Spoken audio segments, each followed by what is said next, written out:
Hi, everybody, and welcome back to the Beyond Aromatics podcast. It's been a while since our last recording went out, and well, a lot has happened since we last got together. With the current state of the world, it seems like everyone is sitting on the edge of their seat, waiting for what happens next. Unprecedented times means it's hard to look to one person for the answers on how to cope, adapt, and how to plan for the future, because the truth is, no one knows what's going to happen next. So, when we don't know what's happening next, the best thing we can do for ourselves and our community is to ask, what can we do right now? When many of NAHA's regional directors and board members asked themselves this question, the answers varied wildly, but often came to the same conclusion. We decided to sit down with those directors and figure out how they are coping or changing up their normal aromatherapy and business routines to meet the needs of the world and even their smaller communities. Join us for these next couple weeks as we visit our friends all over the country. We speak with aromatherapy educators, retailers, spa owners, manufacturers, custom blend specialists, practitioners of all kinds, and more to get their take on the hardships and changes and learn how they are forging ahead anyways. These interviews are led by NAHA's Director Coordinator, Sharon Falsetto, who herself has a unique perspective, which we will dive into later in these episodes. Okay, enjoy the show!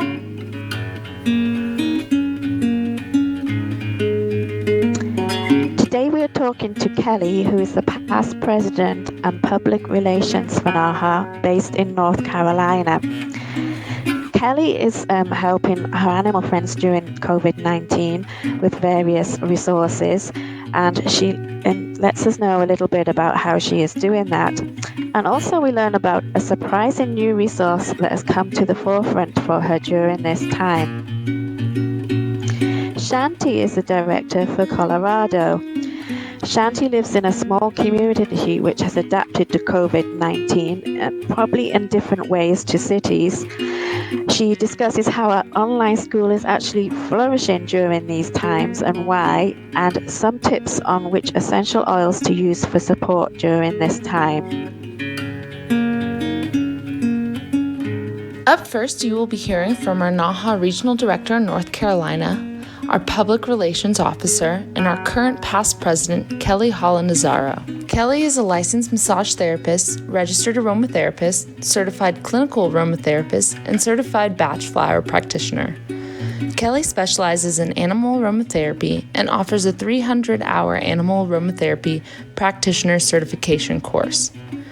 To learn more, please visit www.animalaromatherapy.com. You can also find her on Instagram or Facebook at Ashi Aromatics. That's ASHI Aromatics.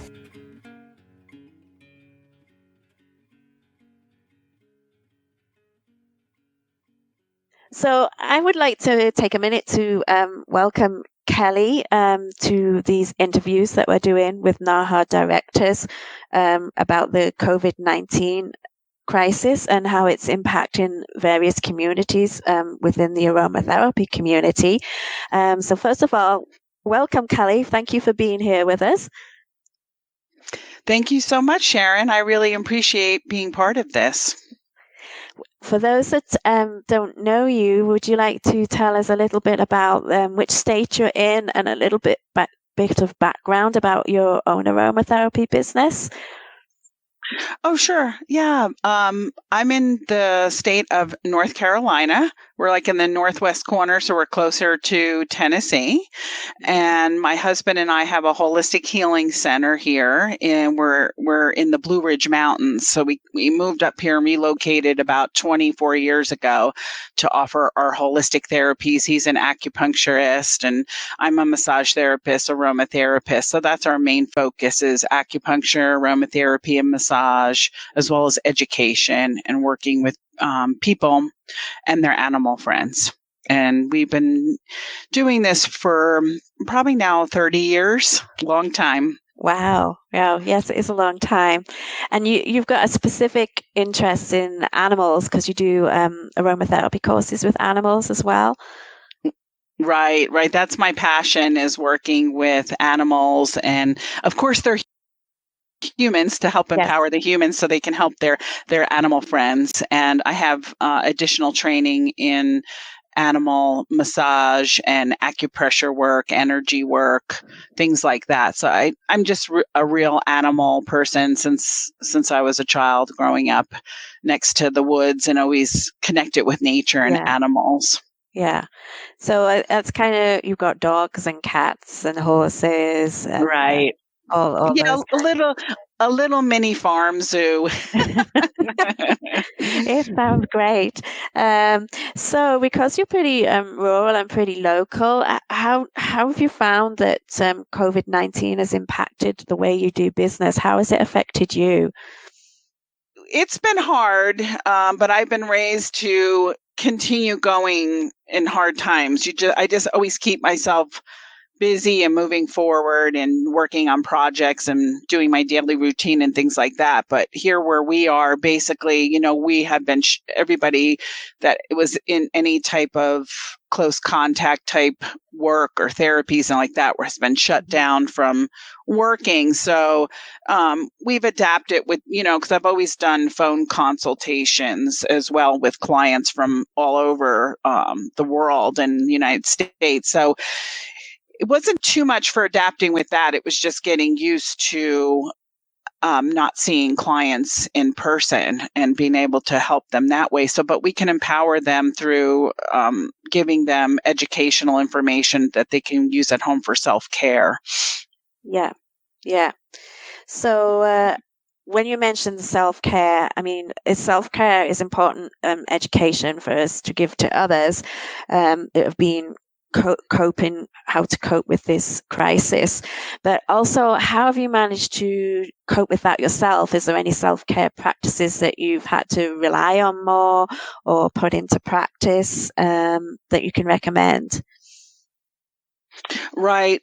Well, it's kind of interesting on one level because this is what my husband and I live, eat, and breathe. Holistic medicine forever, and I was also raised that way, with my mom having an organic garden and reaching first through nutrition, herbs, natural medicines like chiropractic, acupuncture, things like that. So this is just part of who I am. So I just double down on that, being more aware of it and preparing some herbal tinctures and things like that and having my flower essences ready, things that would help with like anxiety, stress, as well as supporting my immune system when having to go venture out to the grocery store and things like that.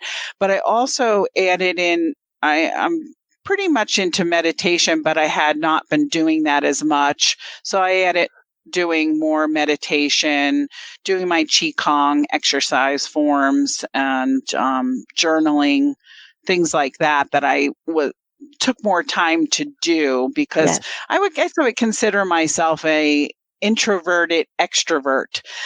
So I'm used to being introverted and up here in the mountains and away from a lot of people and having an organic garden or animals and things like that. But I do miss connecting with people. So I would say social media has been good on that way with connecting and getting support. But I would say it's more just doubling down on what I've already done and then also taking that extra time to schedule to do the meditation and prayer.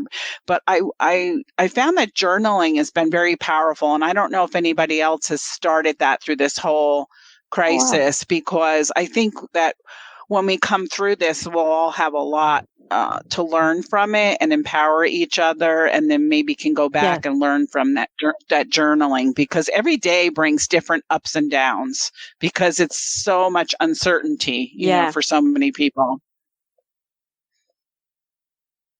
Yeah, I found that, I mean, certainly in the beginning, it just felt this whole thing just came out of nowhere and hit us all, and went through those, I would describe it as feelings of grief, you know, going through the panic, the anxiety, the anger, the disbelief, and then kind of, you know, mellowing out a little bit.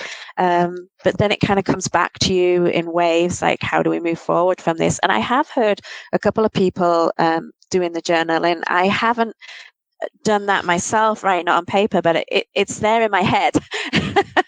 I need to get it down onto paper, I think, because I think it's going to be some stories that come out of this, and, you know, we need to be able to learn from these experiences. I lean on my dog Harry a lot during this, and I'm sure that you appreciate that as well with your animals. So do you have a recommendation on how people could use aromatherapy to help their animal friends as well during this crisis? Because they could be mimicking a lot of this behavior that I've just described that I'm doing. So they could be getting stressed out too. So what would you recommend?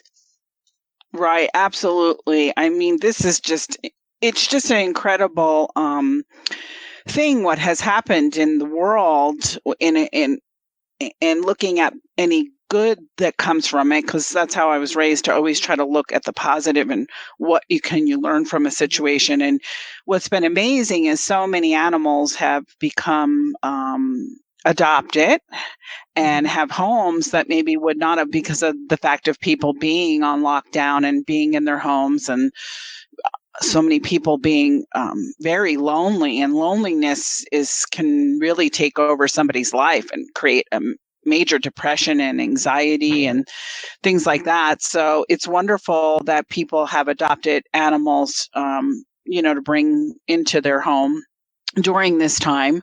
And I'm sure when people are able to go back to work and things like that, they may be dealing with a different situation now, where this animal was so happy to be home with them all the time and having all that love and comfort and with them 24/7. And now the person has to go back to work. So there are aromatics and flower essences, which I really like to work with, both the flower essences and hydrosols. They're both much gentler approaches to use with animals. So there's things that they can use for those situations, as well as for people that already have animals as part of their family and consider them family members, which I do. And I certainly do.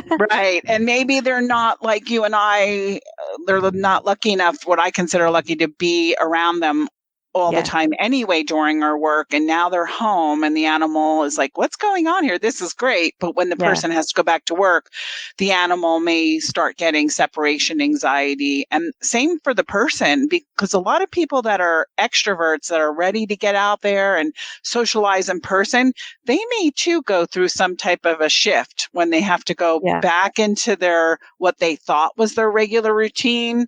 But maybe things in life will change, and maybe they won't go back is exactly the same. So I definitely, one of the better things to use that people can get their hands on, because if they don't have it now, they can get it online pretty easily, are the flower essences. And one of the ones they can use from the Bach flower is a blend called Rescue Remedy, which most people are familiar with. And that one is great for any type of major stress, trauma, any kind of ordeal that's going on. It also includes impatience, which is great, because there's a lot of people out there that this has been very tough on them. They're very impatient. They want to get back. They want their state to open. They want to get back. But that's not where we're at right now in this stage. So that can help with that for the person themselves, as well as walnut flower essence, which is for change, any type of change. So here we have this whole change that we're all going through as people. Our animals are going to be picking up on that vibe that we're putting off, where we're trying to adjust to these changes. Then when we have to go back to work and leave the home, that's going to be a change again for that person and their animal friends. So walnut would be one that I would recommend. I always have that one on hand for myself, just going through little daily changes. And then another flower essence is called Larch, and that's good for building self-confidence and building up your self-esteem and feeling more confident. And again, that can be used for both the caregiver and their animals, because that's going to be something that people are going to need to feel confident about going back to their normal life and getting into the routine. And then the animal may be feeling insecure and not feeling confident because their caregiver isn't home all the time. And then just for general anxiety, stress, and worry, if somebody didn't have the rescue remedy, or maybe it's sold out, because I would think it would be something very popular right now, they can try to get Aspen and Mimulus, and both of those are good for fear, anxiety. Aspen is better for anxiety or just general unknown fear, where Mimulus is specific more to a known fear or a phobia. And there are a lot of people that are having these type of phobic type thoughts and fears, like what's going to happen and when I go back outside. What's going to happen when I go back to work? Is this going to happen again? Is the virus going to resurface, and so on? And then as far as aromatics go, this is a great time for people to use hydrosols, which are much gentler to use for their own self and their animal friends, especially for those that are concerned with the virus and wanting to keep their household, freshened and cleared and things like that. But you could just use the hydrosols as needed. And the citrus one, blood orange, is incredible for helping to calm down any type of anxiety or feeling kind of wound up and keyed up and hyper and you can't sleep. But also if you need confidence. So for the animal that isn't very confident or may be prone to separation anxiety, that would be a good one to use, as well as neroli. And then if both the caregiver or the animal are having trouble with sleeping, restless sleeping, nightmares, things like that, lavender is good. Rose is also useful for this, because I find that rose really helps with the heart energetics in traditional Chinese medicine. And I think a lot of us, our hearts are going through a lot of stress and from this chronic worry and fear. So that I feel that rose and also ylang ylang are very empowering for that. And those all are great for anxiety, stress, sleep, building confidence. So they combine nicely with those same flower essences and can be used as needed for whatever is coming up for that person. And then just also one I forgot to mention for feeling overwhelmed is elm, ELM, and flower essence. And that one is what's considered a temporary flower essence, because we don't feel overwhelmed all the time in our life, just when things come up that are overwhelming. Well, same thing for animals. So that's another one that people may want to look into getting and having those on hand, just so that they feel more empowered and have some type of a natural form of a tool to use for their own self and their animal friends. And what's great about the flower essence is there's no worries about any contraindications or things like that. So they're very easy to attain and use and start to put into action right away. It's interesting that you mentioned elm, because I have elm trees in my yard as well. So maybe I just need to go out and hug a tree, as they say, to calm me down as well when I'm feeling overwhelmed. Exactly, and I'm that's so glad, Sharon, that you mentioned that, because I forgot to mention that when you asked about the first part of or the second part, what am I doing for my own self?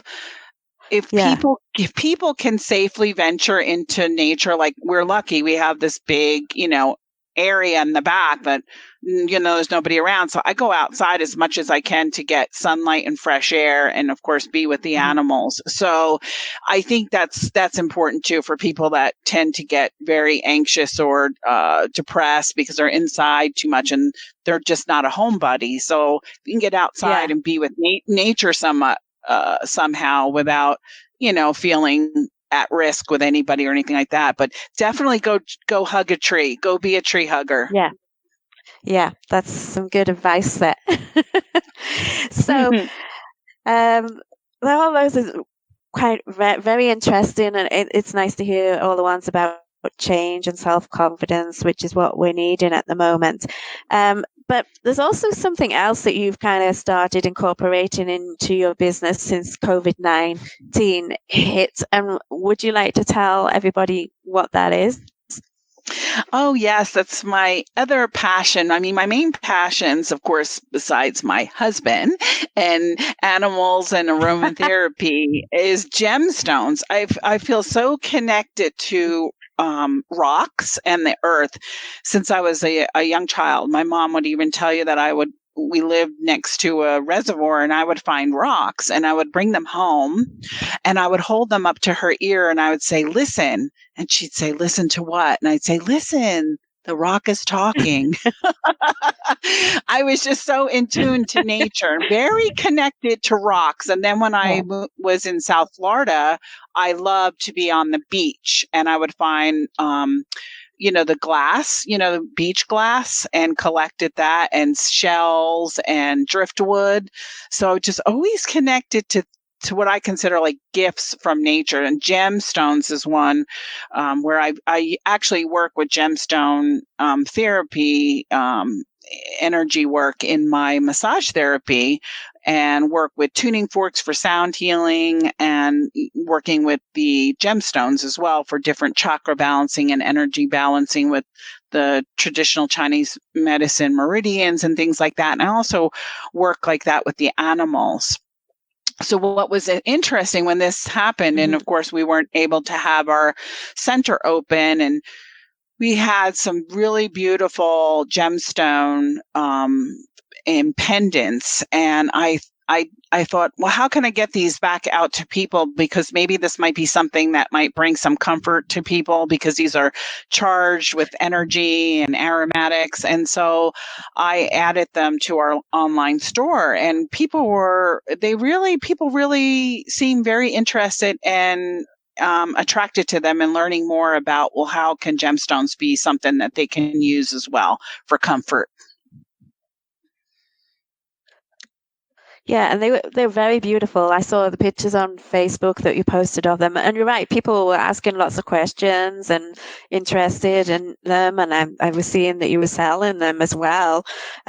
So yeah, I think it's something people are wanting to connect back to nature again, and so yeah, if they can use that with aromatherapy as well, I mean that's something wonderful to learn more about them, all the individual gemstones.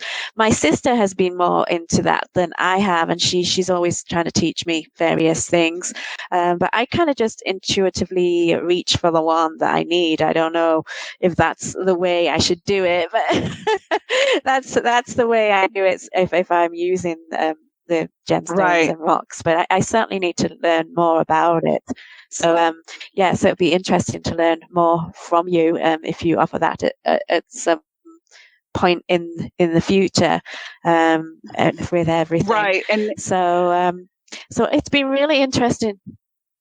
Sorry, go ahead. What? Oh, no, I was just saying that, right. When you said intuitively, that's one of the best ways to pick with your stones. And I find that too, especially when I'm working with people and their animals, and interesting to see what stones they're drawn to.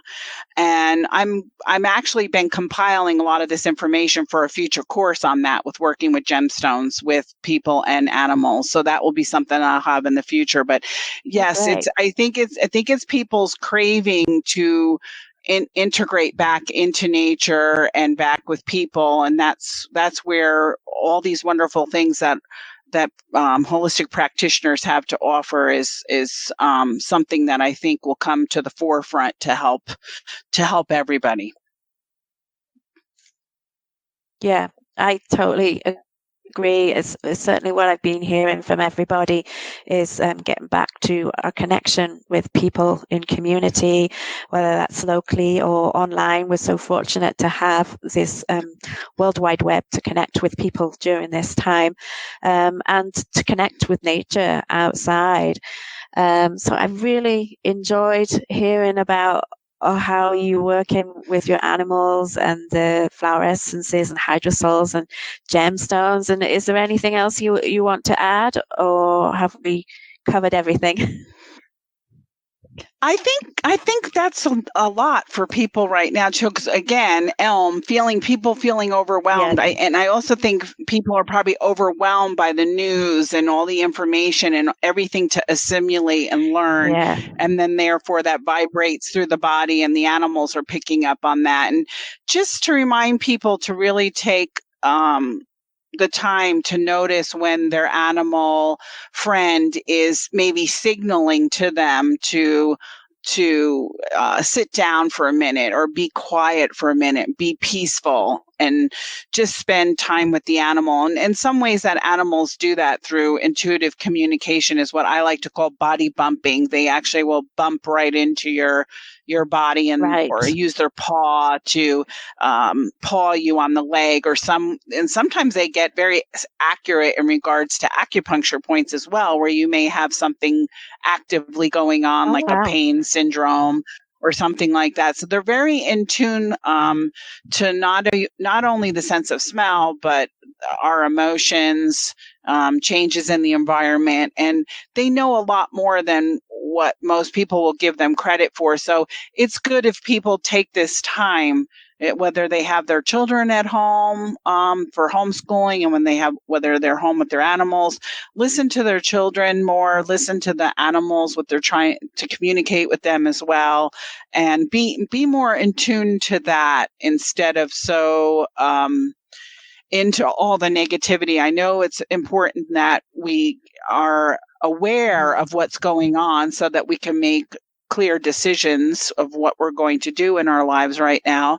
But sometimes it's good to turn that off and disconnect, and then, listen to the animal, where somebody may think that their animal is being underfoot or being, insecure. The animal may actually be emulating what that person is feeling and trying to say to their mom, hey, come on, mom, let's go sit down and, relax here. Let's go explore our hydrosols and switch the mind off from that and go into doing something more intuitive with whether you're using the aromatics, the stones, herbs, and, with your animal friends.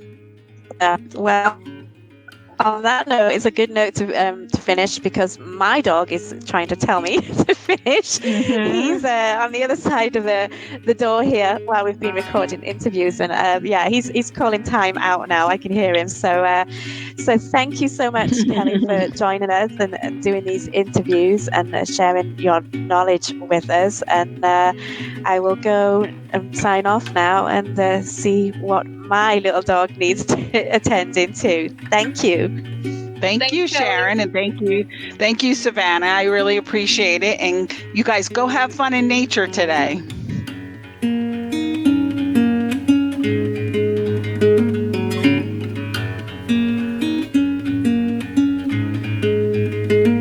Now you will be hearing from NAHA Regional Director in Southern Colorado, Shanti Dechen. Shanti is the founder and director of Aromatherapy Healing Arts Academy, a NAHA Level 3 approved school. Her extensive training includes many modalities of healing, including certified clinical aromatherapy, practitioner and teacher, herbology, plant medicine, massage therapy, and other healing modalities. Shanti is the author of the book Harmonized Aromatherapy for Seasonal Wellness, a Level 3 certified clinical aromatherapist, a senior instructor of Chinese Sang, and is a board-certified massage therapist and a NAHA-approved continuing education provider. To learn more about Shanti and the work she does, please visit learnaroma.com, or you can find her on Facebook at Aromatherapy Healing Arts Academy.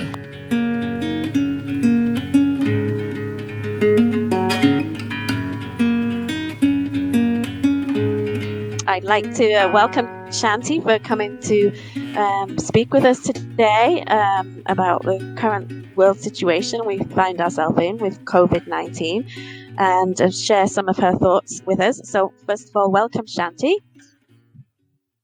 Thank you, Sharon. For listeners that don't really know you, can you just tell us a little bit, first of all, about your business, where you're located and what you do? Well, I have had an aromatherapy school that's NAHA approved since 2002, and I'm located in Crestone, Colorado, which is very rural. When I first started the school, I launched it actually in Austin, Texas, where I was living and lived there for 7 years. Oh, and I wrote a lot of course materials, and then I would teach them in a classroom setting, and that gave me tremendous amount of feedback about maybe things I needed to move around or switch. And then when I moved to Crestone in 2010, a year later, I took everything on an online platform. But we still offer like hard copy text, because what I'm finding is not every person likes digital downloads and dealing with all of that. So we also offer the hard copy text. And then we offer additional summer in-classroom hydrosol and product formulating courses. And when I first moved here, I do like 3 weeks of in-classroom courses and realized that it is so rural here. Like, we're 4 hours away from an airport. So wow. It takes people, it's a real journey. And the interesting thing that I can elaborate a little bit more, but Crestone, Colorado is quite the most unusual place in the United States. It has over 30 different spiritual centers of all denominations. So we have wow. 6 Buddhist centers, we have Hindu centers, Native American, Buddhist, Christian, nunnery, Buddhist monks, nuns. So there is somebody in meditation and spiritual retreats here year round. So this area is already kind of halfway into quarantine all the time. I mean, everything. So there's probably many people carrying this, which, hopefully we can all take the necessary precautions. Like when we go to town now, the restaurants are closed, but they do window service, and, people are wearing masks and gloves. But I have found that I rarely ever get sick, because it was about 20 years ago that I trained myself never to touch a public doorknob. This was 20 years ago. And because I finally got, you put your hand to your nose and mouth, there you go. You're giving it a doorway in. So, I kind of like wearing a mask and gloves now, and then I also have hand sanitizer that I put in my gloves. I mean, but I have found that this has helped. But if I could just go back for 1 minute, I would just like to put out my sincere love and condolences for the effects that the virus has made on people's health and those that have lost loved ones. It's just so sad to me. And it's also really unfortunate, don't you think, how many people have lost their jobs and how quickly that happened? Exactly. It's not just the health impacts, it's the economic impacts on people. And it seemed like it happened overnight, literally, from what we're seeing in various different places. I mean, here in Sedona, we're kind of a tourist destination. So many businesses closed, and I don't know how many of those will actually reopen. It was interesting to me that you say that you're rural. We're quite rural here, but I believe that you're more rural than I am. Yes. What's your population there? Do you know? Well, there's the town of Crestone, and even if you do a web search for Crestone, it's just little bits and pieces. It doesn't really show much. I think the town of Crestone might be 500 people, but then there's this huge 10,000 acres called the Baca Grande, and that's where most people live. And they have to live on at least a half acres. Most people live on acres to 5 acres. And there's probably another 1,500 people. Wow. So that's still if you're less. If you're going to town and you see 6 cars, that's like Rushmore. That used to be like Sedona was back in the day. And even, I moved here 13 years ago now. And even back then, I mean, it was nothing compared to what it is now. But I had to go through town the other week, and it was surreal because usually it's back to back with tourist traffic, and there was nothing. It was like 2 or 3 cars on the road, and yeah, it was kind of surreal. So yeah, as well as those people impacted health wise, we've got to feel for the economic impact of happening to people, and with that, how do you think that will affect your community with it being so rural? I mean, you're online, so it sounds like you're doing okay. But what about other businesses in the area? Well, we're even an hour away from a hospital in both Right. directions, north and south. But I have deep gratitude for those health practitioners and doctors on the first line of responders there. But Yeah. our town is amazing. We still have UPS, FedEx delivery. The post office is still open. We have we kind of have one of everything. We have one bank, we have one gas station, four restaurants, and then we have a local grocery store that does, fresh. They do fresh butcher of local raised chicken and beef here daily, which is amazing. And then we have the most amazing health food store that has all these amazing organic veggies and herbs and everything else. And so we are so lucky. I just gotta say, I feel really fortunate, and I'm from Colorado, but I've traveled the world, and I've lived also in Sedona. I lived in Santa Fe. And I've lived in different parts of California and Washington State and the Virgin Islands and Canada. And it took me a long time to find home again. And this was it. Yeah. I love being with people, but I realize that I'm kind of an introvert. And so this totally works for me. I hear what you're saying. I do live in Sedona, but I live kind of like 5 minutes outside in a more kind of rural neighborhood. And yeah, I agree with you with the post office still being, still delivering for us. We get FedEx and UPS. But that brings me to the point I wanted to pick up on. You mentioned about hard copy for your courses, and this is something that I still do because I find the same as you. Not every, it surprises me the number of people that still want it printed, and we're truly grateful at this time to have the services like the post office to still be able to send those hard copies out. So it's interesting, how people are still asking for those things. Has it impacted your business in any significant way? Are you changing the way you do anything, or are you just kind of business as usual? Well, it was,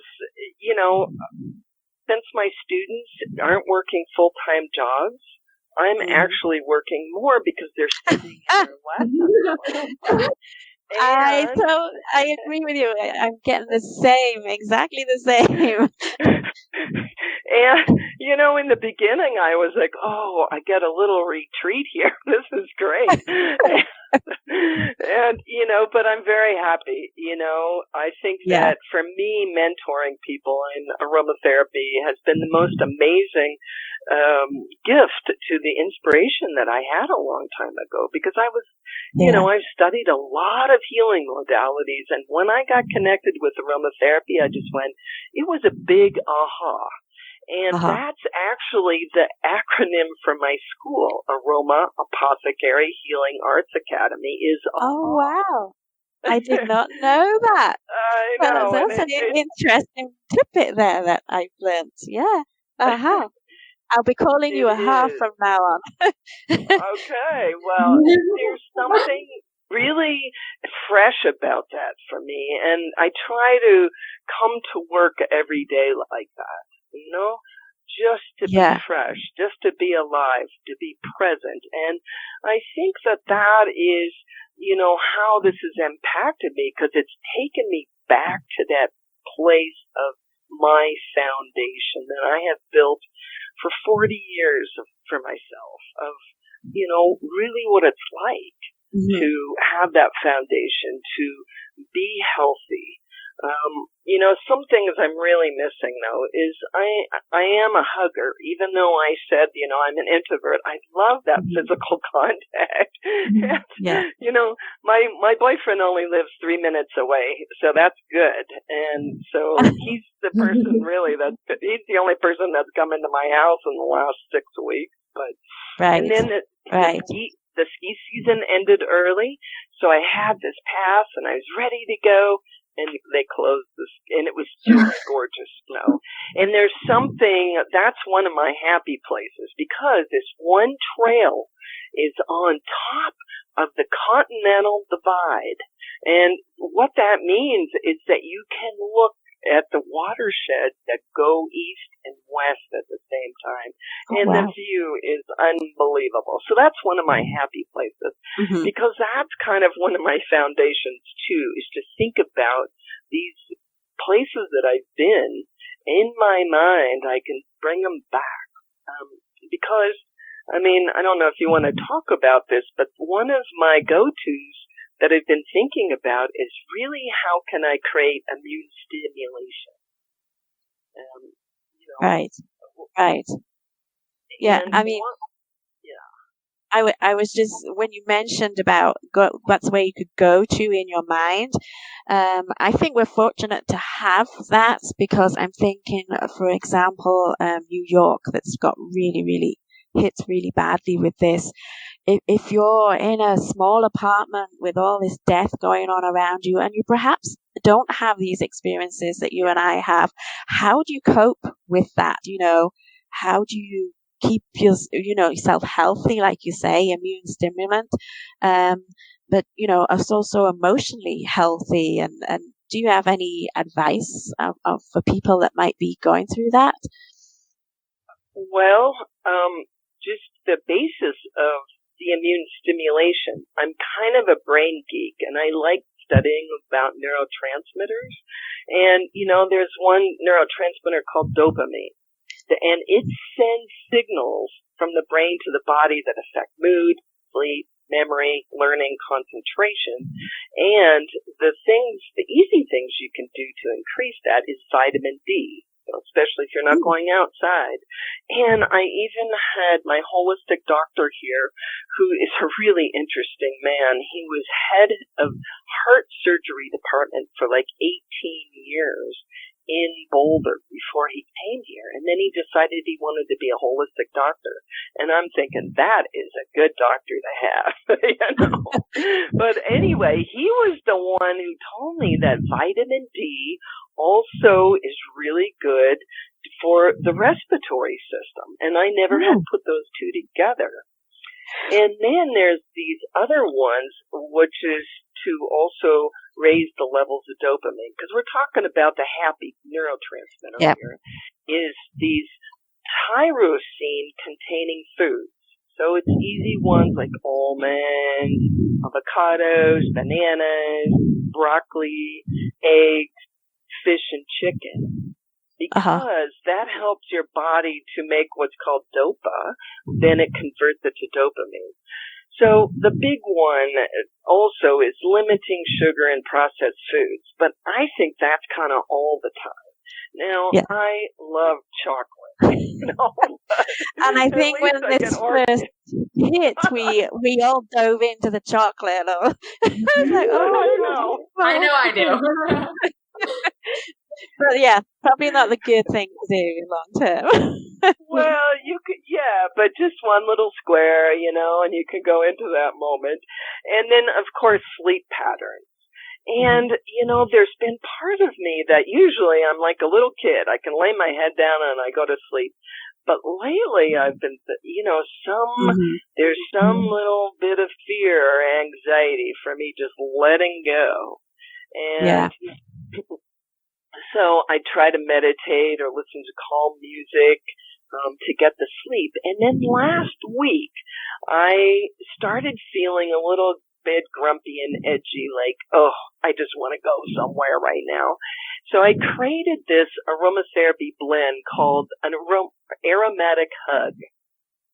And so it was in a base of jojoba oil with sweet orange, cypress, cardamom, champaka CO2, violet leaf absolute, and vetiver.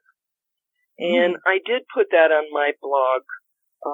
So for people who want to see that, just go to learnaroma.com blog and see that, the drops and things.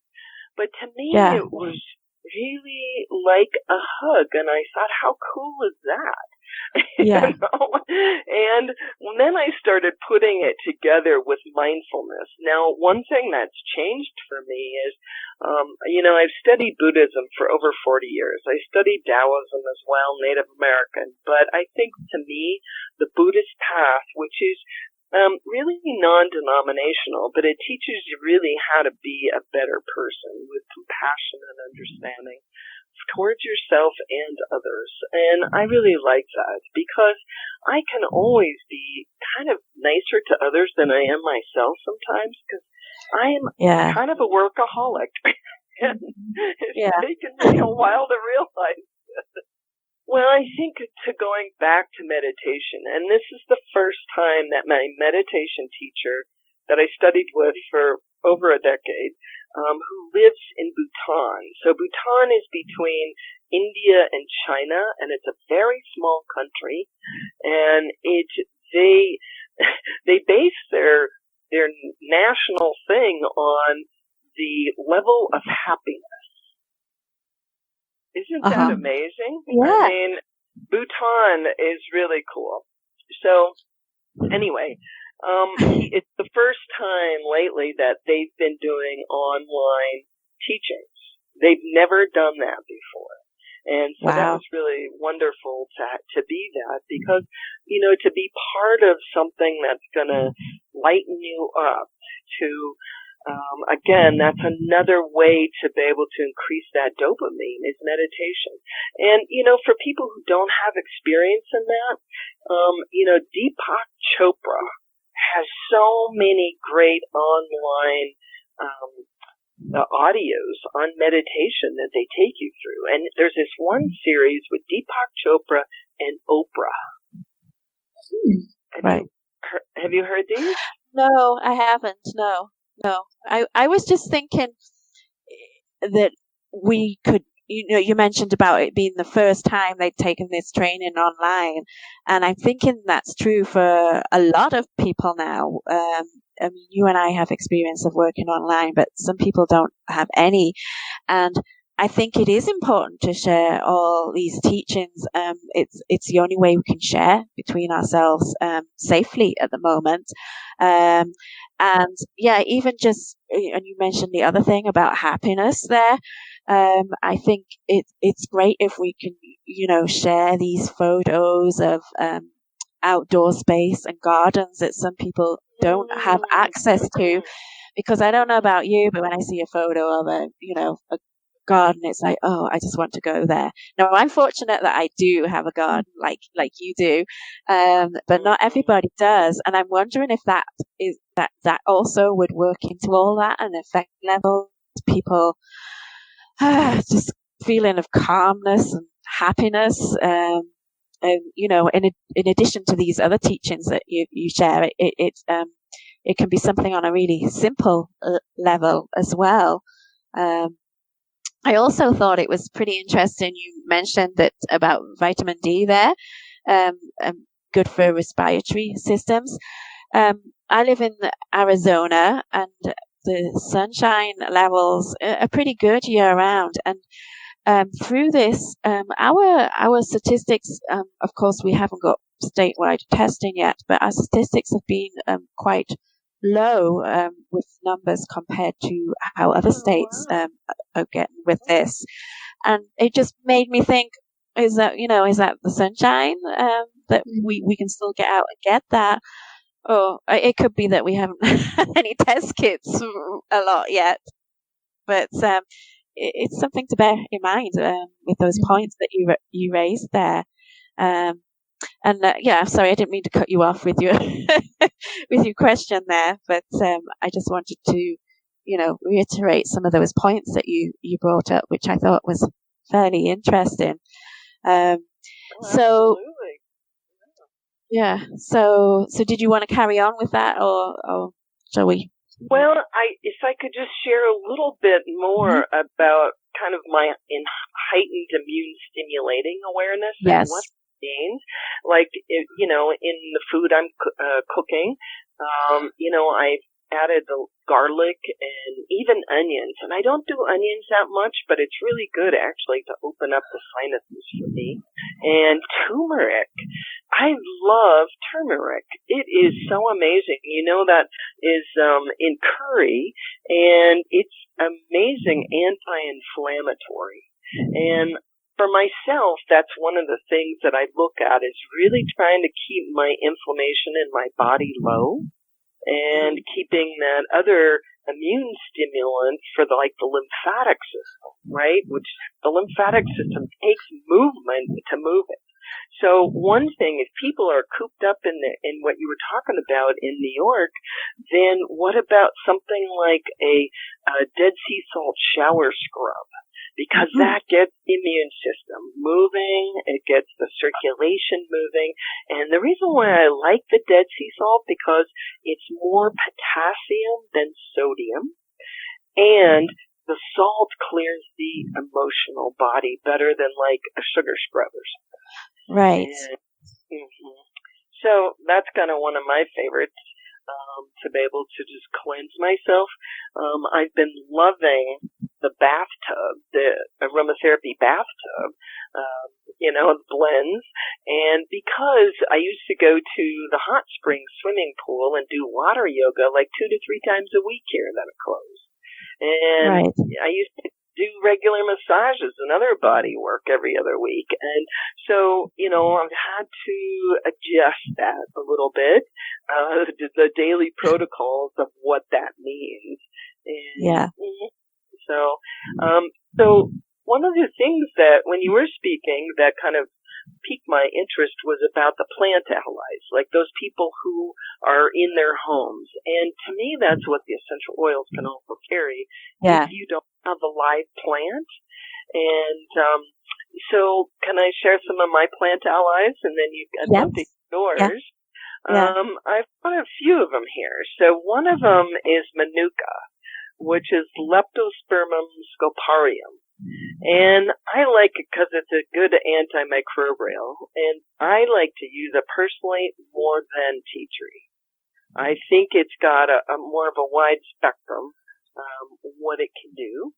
And then another one that has been a great plant ally for me is Hyssop. So this is the Hippus officinalis variation cucumbens. And it's not the same chemotype, right, as just the regular Hyssopus officinalis. So the cucumbens, have you ever used this? It's just lovely. I'm not. Hyssop is not one that I've used. I'm not that familiar with. It's not one that I kind of was drawn towards. So it's interesting that you say it's one of your plant allies. So I'm interested to know a little bit more. Well, I think it's actually really good. So this cucumbens variation is high in linalool, the 1,8 cineol.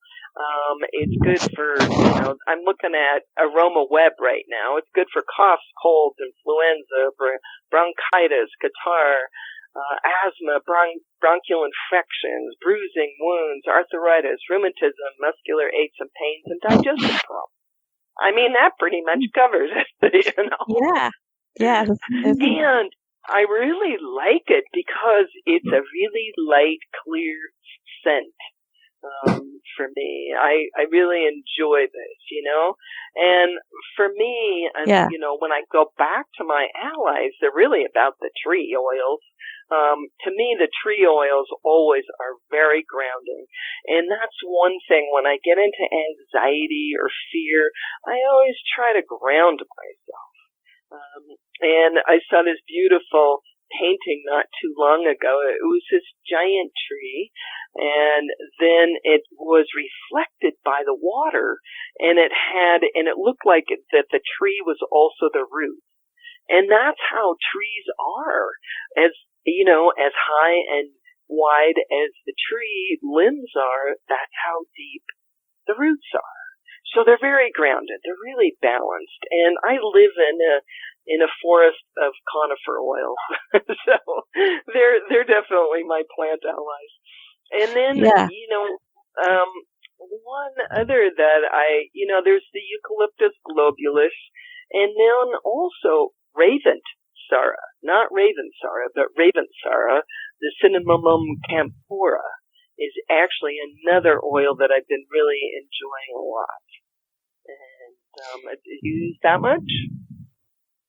No, it's interesting, these ones that you mentioned, because I'm more drawn towards some of the herbal ones. I guess because I identify with them in the garden. I can touch them and I can feel them. And yeah, like what? So, what like, do you like? Like rosemary, for example, and let's see, oregano and thyme. The ones that you're kind of familiar with for putting in your culinary dishes as well. I guess that's kind of where I'm identifying them too. And one that I just wrote about for the journal, dill. I mean, I really rediscovered dill. I did not identify much with dill, except I reconnected with it in the garden, planting it from seed, and that prompted me to go back and look at the essential oil. And yeah, I kind of really reconnected with it again, and it's got such a long history of use as well. We kind of forget about some of these ones over time. You're speaking about dill, right? Yes. D-I-L-L? Dill. D-I-L-L. Yeah. Do you familiar with that one? Oh, yes. I have it in my... Yeah. I actually really my love pronunciation. Maybe it's... oh, no. Well, first it was... I heard Bill, and I'm like... Bill. No. Is that our new boyfriend? Yeah, Bill. No, I don't know Bill. Well, yeah, no, I don't know. My only boyfriend is my dog, Harry. And yeah, he's a good comfort too in these times. Yeah, because you can hug a dog as often as you want to. So yeah, animals. Talking of which, a pretty good support as well during these times. Absolutely, yeah. And yes, I know. Just for the emotional support. So I just kind of wanted to close it out with I don't know how much this has impacted your community as a rural kind of area as opposed to a city area, and what your when your stay-at-home order may be lifted. But as we start to edge towards opening up again, depending on the state, is there anything different that you would do? Do you think you'd go back to how you were doing things? I mean, not that it's really changed too much, except in your local community, or is there anything new you've discovered during this that you might practice more that you weren't doing before? Well, I think that whatever any of us have done in quarantine, this is like, is the glass half full or half empty? And I tend to be an optimist, and try to build those challenges into resiliency and courage moving forward. To me, this whole thing's been like being in a cocoon. And the weather's finally starting to warm here. So probably in May. May is one of the better months here, except for in the fall.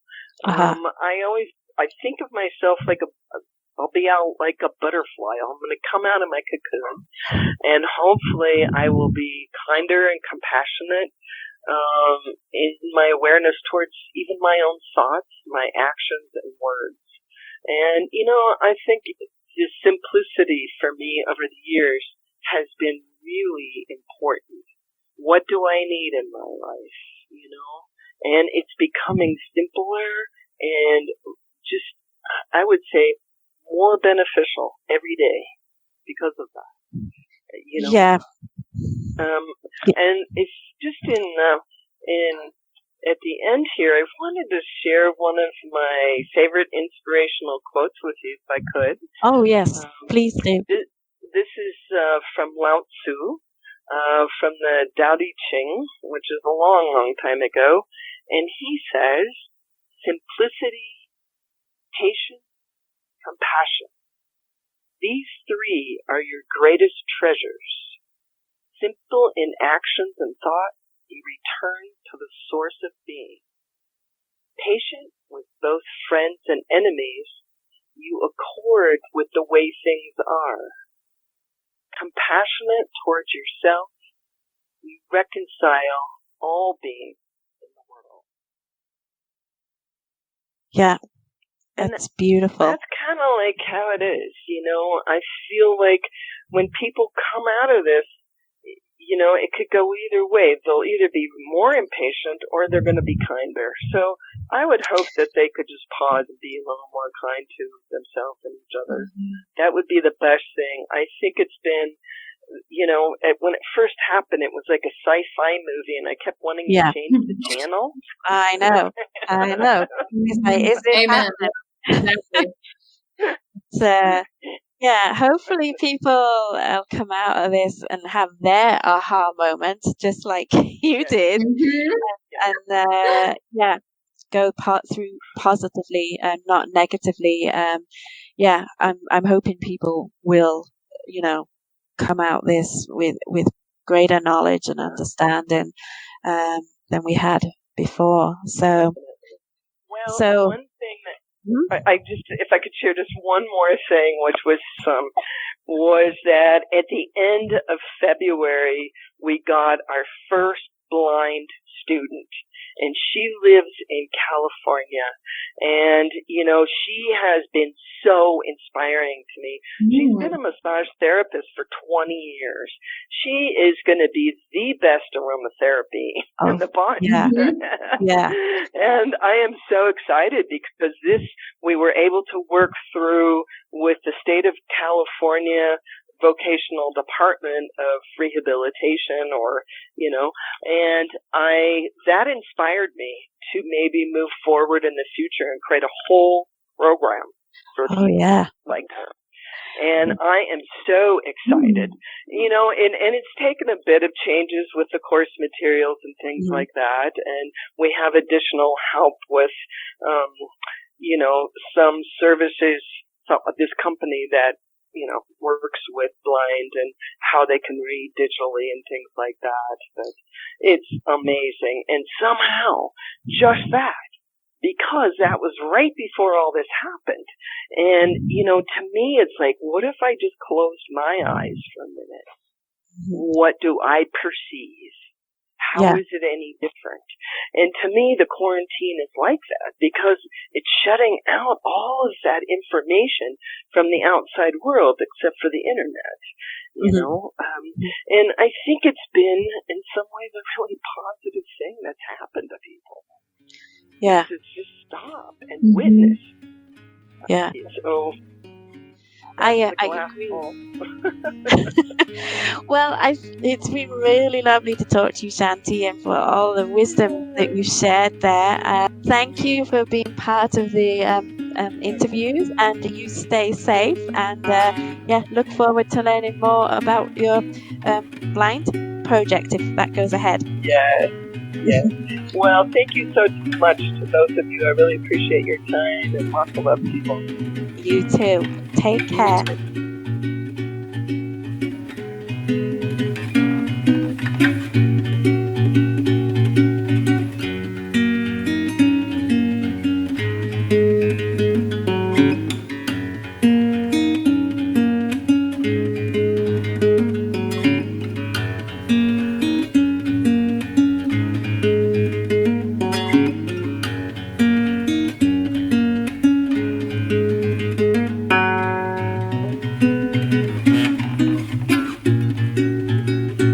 That's all for this week. I hope you'll join us next time where we interview our NAHA President, Annette Davis, and the very own interviewer herself and Director Coordinator, Sharon Falsetto. As always, if you want to learn more about NAHA, please visit www.naha.org or find us on Facebook at Aromatherapy Community or on Instagram at Beyond Aromatics.